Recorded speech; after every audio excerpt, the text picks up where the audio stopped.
Very interesting. You mentioned fad diets a little while ago. Is there a fad diet that seems to be more common among women going through menopause than others? Yes, they try keto, and a lot of women to combat the weight gain, especially around the midsection. And keto does work with hot flashes. It resolves hot flashes for a lot of women, but the problem is they can't stay on it. They don't feel well after a while. In the absence of carbs, the adrenals and the thyroid start to conk out a bit and become really sluggish, and energy levels begin to drop and weight loss plateaus. So I think keto is great short term. I actually just did a whole YouTube video on this. Keto, I think, is great for like a month, maybe 3 at most. But then also what people don't realize is keto diets can really drive up your TSH, your thyroid stimulating hormone, to super duper high levels. So short term, I think it's okay. But long term, you really need to add in carbs, or at least adding carbs on your workout days to help upregulate your thyroid and keep you feeling energized, help you sleep well, all of those things. And long term, again, the hot flash issue can also be solved with HRT. If you solve it with diet, that's great.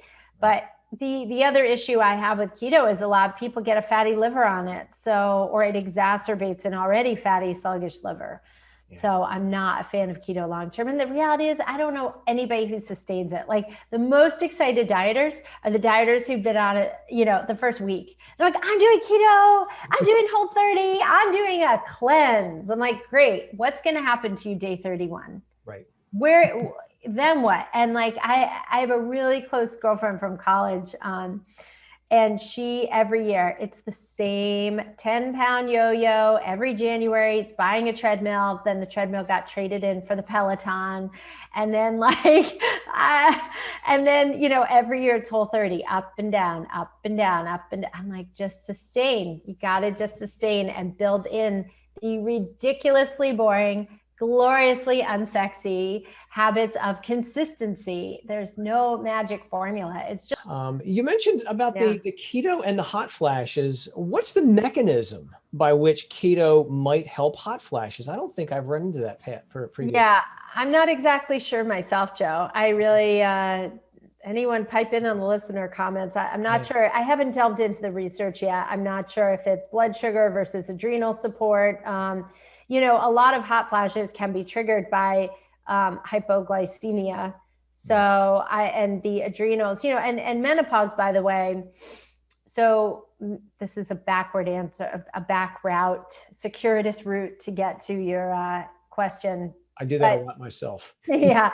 I mean, menopause is an adrenal issue. If your adrenals are in a poor state, or your hormones are in a poor state because you've been, a lot of people I see go on the pill at age 16 to 18, then they go off it to have kids, then they go back on Mirena or IUD, and then menopause hits and their hormone production is so severely depressed, and then it just keeps getting lower and lower and lower.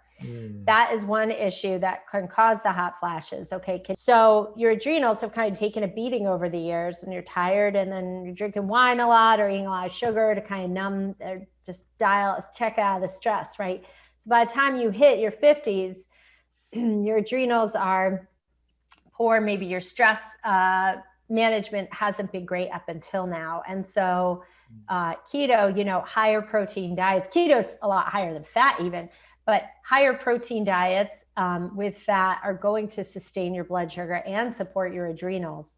And so your adrenals really help regulate your blood sugar balance, along with your pancreas, of course. But when your blood sugar is more stable, you're less prone to making hot flashes, is the short answer.